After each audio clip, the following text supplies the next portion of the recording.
Hi dear friends, how are you doing? My name's N.H. Sakib. I'm your IELTS and spoken English trainer and student visa consultant. Dear friends, today we got one of our students, Miss Naila Ghani. She's going to appear in the IELTS academic test pretty soon on the 16th of June 2022, and she's fully ready for that. But today we're going to hold her speaking mock test so that we may come to know what are the areas in which she needs to work more, and she needs a bit of more understanding, and what are the problems in our four areas: pronunciation, grammar, vocabulary, and fluency. She's appropriately ready, and her all the areas are perfectly all right, but still she needs much more understanding to be even more than she can show off the performance. So please, here we go. We're going to meet her shortly. So dear friends, here we go. Miss Naila Ghani, how are you doing? I'm fine, alhamdulillah. How are you? Can I see you perfectly all right? Thank you very much indeed. Can I see your identification, please? Yes, sir. Oh, thank you very much indeed, Miss Naila Ghani. That's great. Miss Naila, where are you from? I'm basically from Lahore, and my parents are abroad in Muscat. My schooling was from Muscat, but now I'm living in Lahore. So, how was your experience of living in Lahore? It's quite good. At the time when I was shifting to Pakistan, I was quite worried because, you know, the news channels and everything create a hype about Pakistan. But when I came here, I really feel safe rather than that country. What are the wonderful places in Lahore you are very impressed by? The historical places, Minar-e-Pakistan, like we used to see the Minar-e-Pakistan in TV, and now we can see by real views of the Minar-e-Pakistan. The shopping malls and the parks in Lahore are very fascinating and attractive. And how often do you visit the shopping malls of Lahore? I guess I visit malls after 2 weeks approximately on the weekends. That's great. Thank you very much indeed. Ms. Naila, we're going to ask you some question about art now. Did you enjoy doing art lessons at school when you were a child? Yes, of course. I love arts because arts is one of my favorite subjects. And I do remember my art lessons that I took when I was a child. I remember my teacher, her name was Miss Saima. She was having a great sense of art, and I have learned a lot of things from her, like the angles, shadows, coloring, sketching. So I really enjoy arts doing when I was a child. All right, that's great. Lovely. And what about these days? Do you ever draw or paint pictures these days? Yes, as I'm a teacher, since I'm a teacher, so we have to draw a lot of things for our students on the whiteboards, on the copies, on the worksheets. So I remember I have completed a training course that was on arts, and that's a part of our job because teachers have to teach their kids about the learning, about the arts, the sketching, the balancing. So that's a part of our job, and I do arts nowadays as well. Absolutely fantastic. And when was the last time you went to an art gallery or exhibition? Well, I remember the last December, I went to an art exhibition that was held in my son's school, and the exhibition was amazing. That the theme for the exhibition was what is life, and the whole school was giving a clear message, like the whole grades were included in that exhibition, and it was from grade preschool till grade 8, and the whole school was decorated with amazing colorful paintings giving a message to the parents what is life. The whole school was involved in it, the teachers, the art teachers, and the good thing was the students were giving the presentation on the art piece. They know what skills have enhanced while doing this project, what is the theme, what is life in their perspective. And do you believe that there is an educative perspective of arts and exhibition, or it's based on entertainment only? No, of course it has a very strong academic and cognitive skills of art because it involves all the subjects. Like you can involve the numeracy in it, in the literacy in it. When you are drawing shapes, you learn colors, you learn measurements. So it's a holistic approach in studies as well. Wonderful use of holistic approach. And what type of art or painting do you like to have in your home? Well, I love to paste paintings in my home, and I have a corner for my kids where they do paste their paintings as well. And most of the paintings are mysterious paintings because when you saw mysterious paintings, it gives me a sense of thinking that what was the painter's point of view when he was making that painting. So it's deep thinking, and it makes sometimes relaxing that you see the painting. So I have the mysterious type of paintings at my home. Absolutely fantastic. Thank you very much indeed. Your part one is over. Part one is going to start. And the part two, here you go. This is going to be your cue card. It's about workplace, and we have also given you a piece of paper, an A4 size paper, white one. You can make your notes or can take your notes, and then after 1 minute you'll have to speak. So here you go.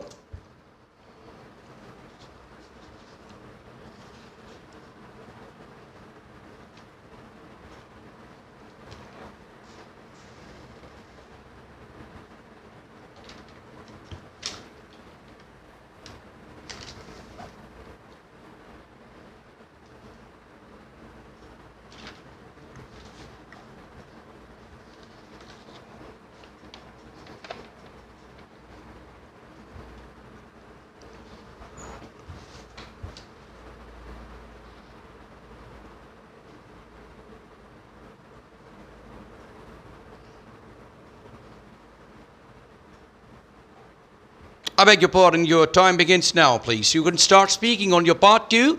It's a cue card or a task card. It's a long turn. You've got to speak on this one topic for 2 minutes approximately, please.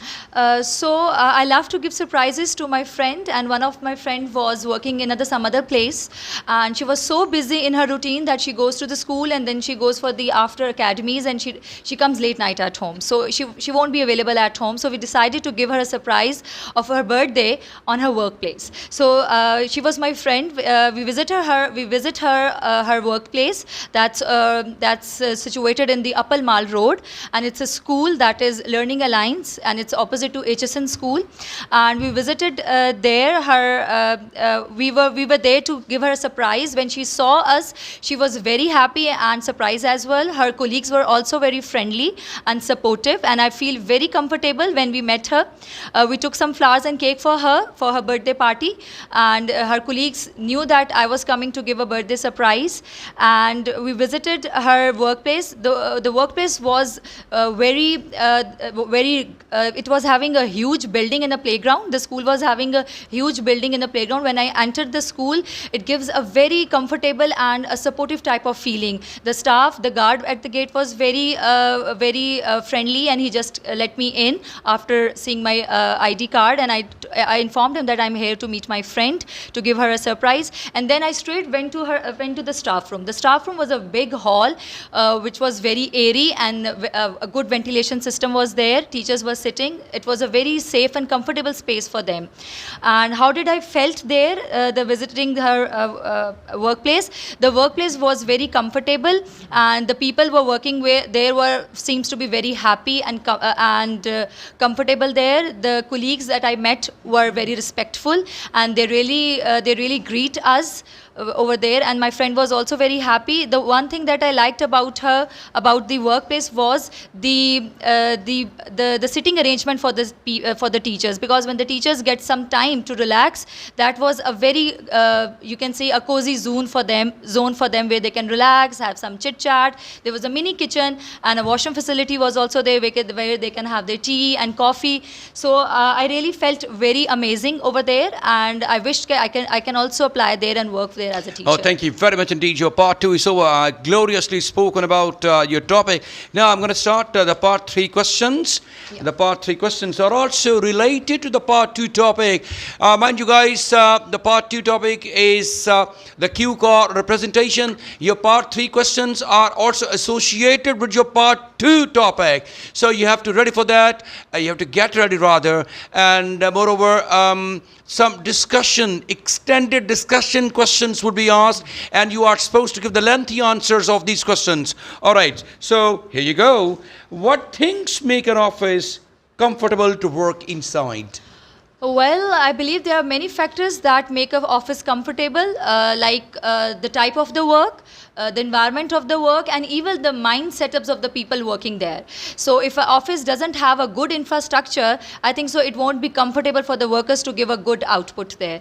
So it's very important and it's very essential for a good output that there should be a very better environment for there. Like there should be proper space for sitting, the ventilation, the light, the toilets, and the most important is that the people can feel comfortable there working.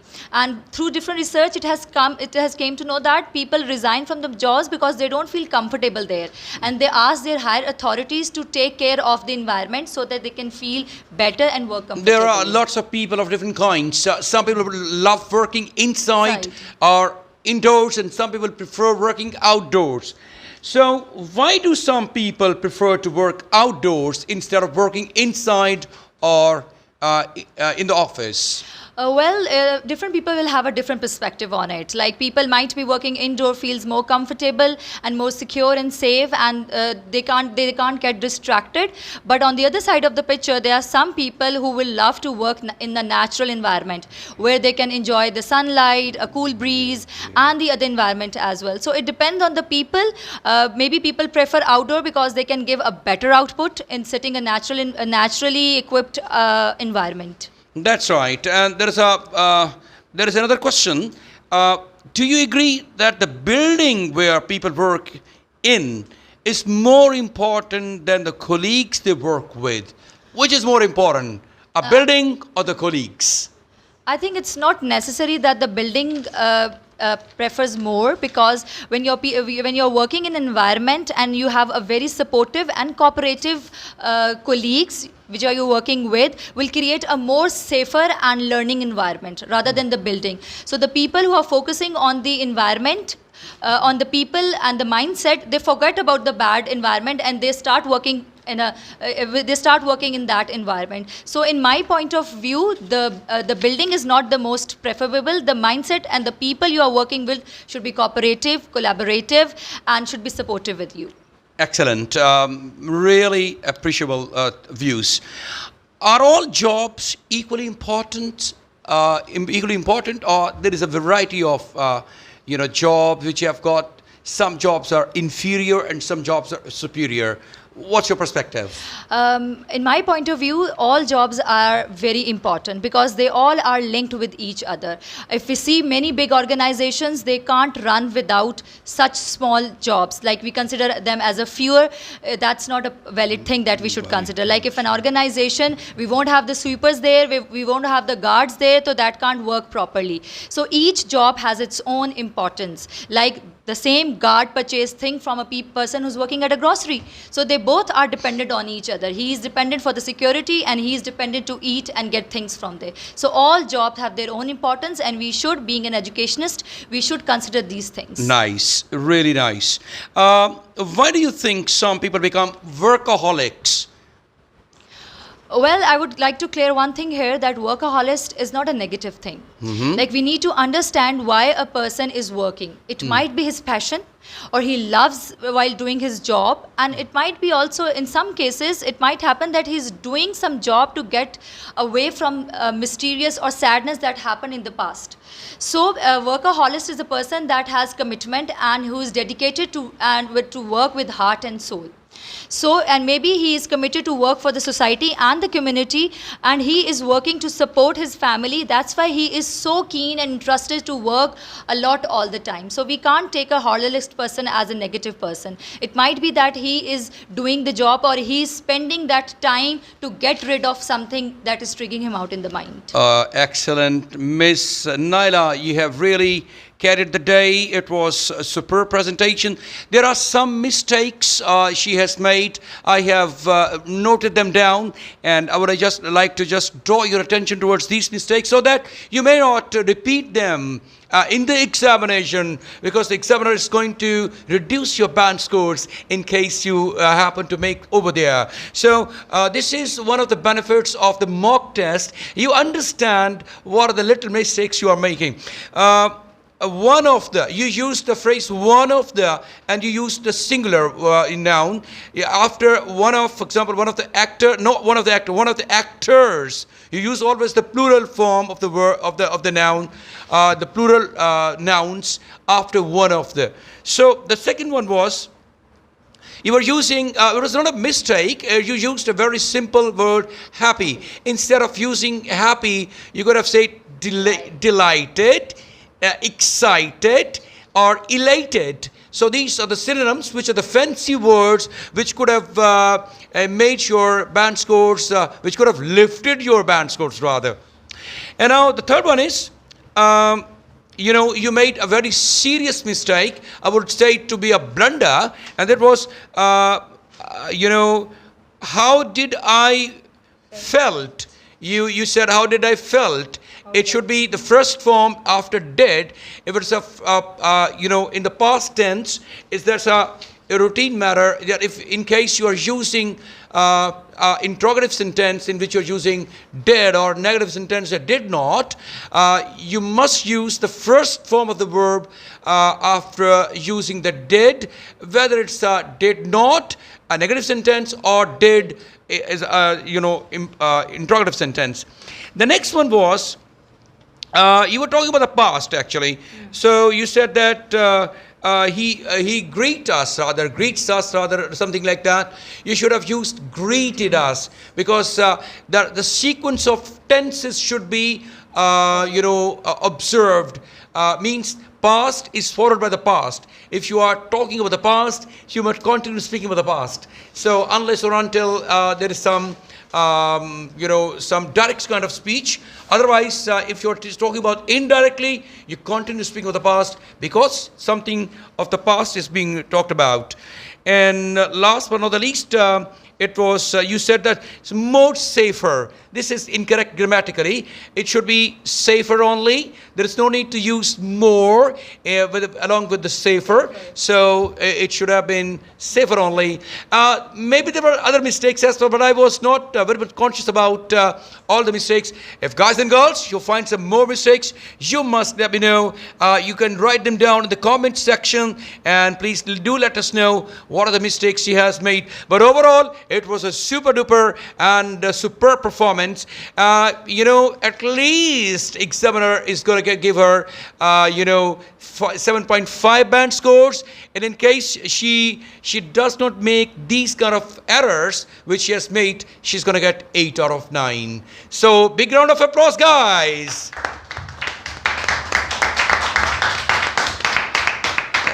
Thank you very much indeed, Miss Naira. Wish you all the very best of luck for the examination. Thank you.